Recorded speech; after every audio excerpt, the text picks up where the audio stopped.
नमस्कार, स्वागत है आपका बंगाल प्राइम में। आप देख रहे हैं बंगाल प्राइम प्रेजेंट्स आई स्पोर्ट्स। मैं हूं हर्षिता सिंह और मैं लेके आई हूं आपके लिए इंटरनेशनल और स्पोर्ट्स की दुनिया से जुड़ी कुछ महत्वपूर्ण खबरें।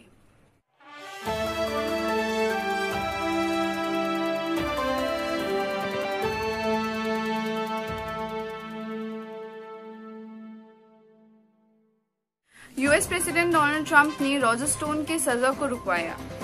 स्टोन 67 साल के हैं और वो कुछ ही दिनों में 40 महीने के कारावास के लिए जेल जाने वाले थे। स्टोन पर 2016 में हुए यूएस प्रेसिडेंशियल में रशियन इंटरफेरेंस के चार्जेस लगे हुए हैं। Stone US president Donald Trump के former adviser and long time ally थे। इस मुद्दे पर शुक्रवार को व्हाइट हाउस ने स्टोन रिलेटेड एक स्टेटमेंट इशू किया, जिसमें उन्होंने ये कहा कि रशिया की काफी दिनों से प्रेसिडेंट डोनाल्ड ट्रंप के प्रेसिडेंसी में रुकावटें लाने की प्लानिंग रही है और रशिया ने यहाँ तक ये भी रूमर्स फैला के रखे हैं कि प्रेसिडेंट डोनाल्ड ट्रंप के रशियन कम्युनिटी के साथ इलीगल ताल्लुकात रहे हैं, जबकि प्रेसिडेंट डोनाल्ड ट्रंप ने इस बात को साफ साफ इनकार किया।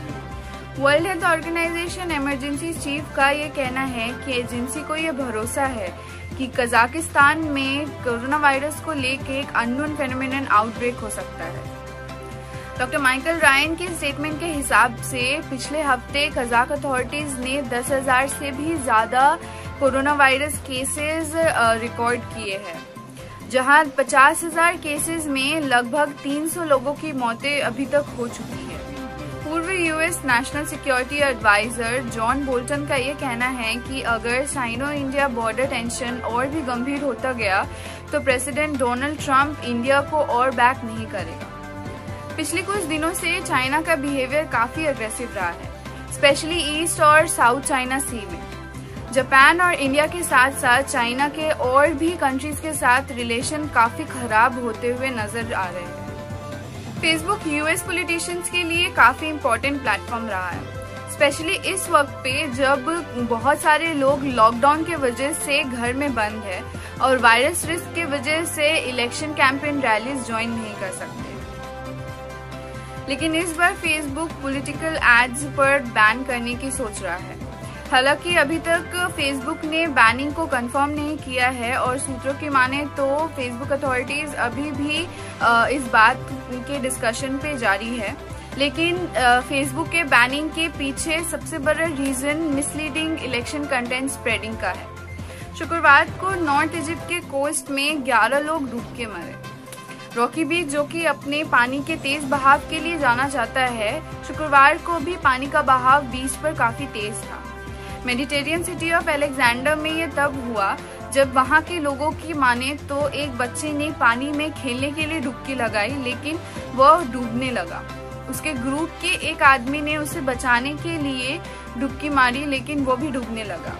उनके पीछे पीछे 9 और लोगों ने डुबकी लगाई और वो सारे डूब गए।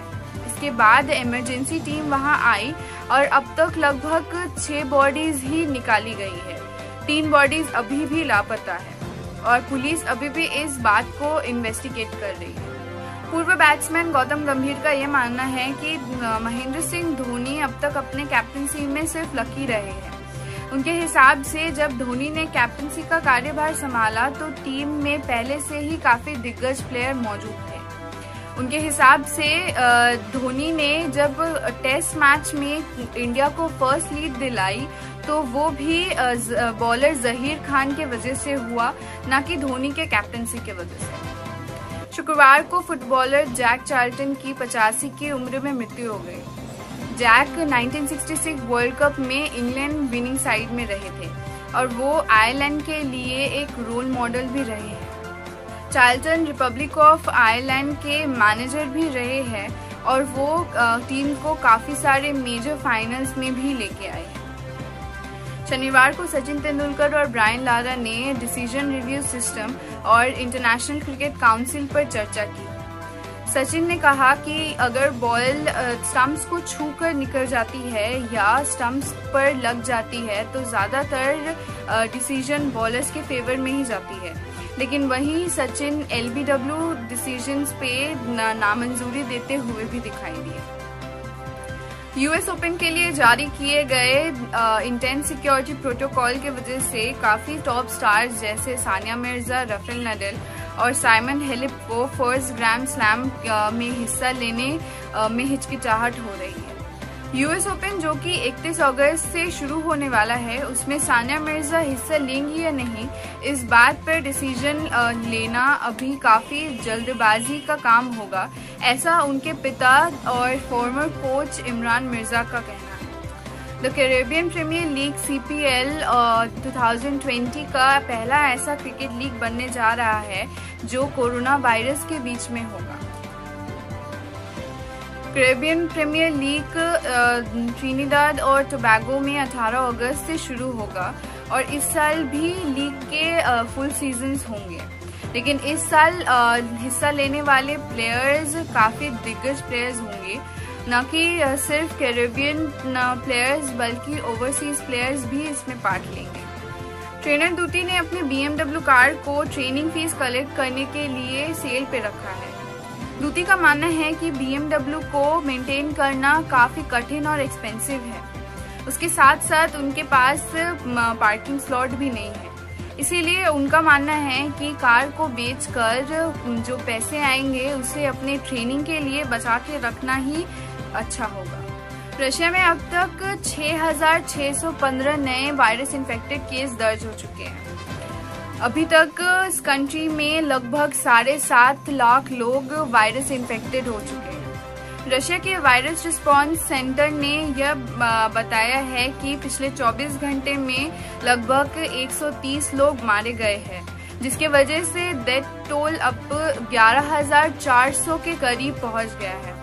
वहीं अब तक 5 लाख लोग ठीक भी हुए हैं। आज के लिए बस इतना ही। हम मिलेंगे नेक्स्ट थर्सडे आई स्पोर्ट्स में कुछ और इंटरनेशनल और स्पोर्ट्स की दुनिया से जुड़े महत्वपूर्ण खबरों के साथ। तब तक के लिए देश और दुनिया से जुड़ी कुछ महत्वपूर्ण खबरें जानने के लिए बंगाल प्राइम देखते रहिए। स्वस्थ रहिए, सेफ रहिए और अपना ध्यान रखिए। मैं हर्षिता सिंह आप सबसे विदाई लेती हूँ।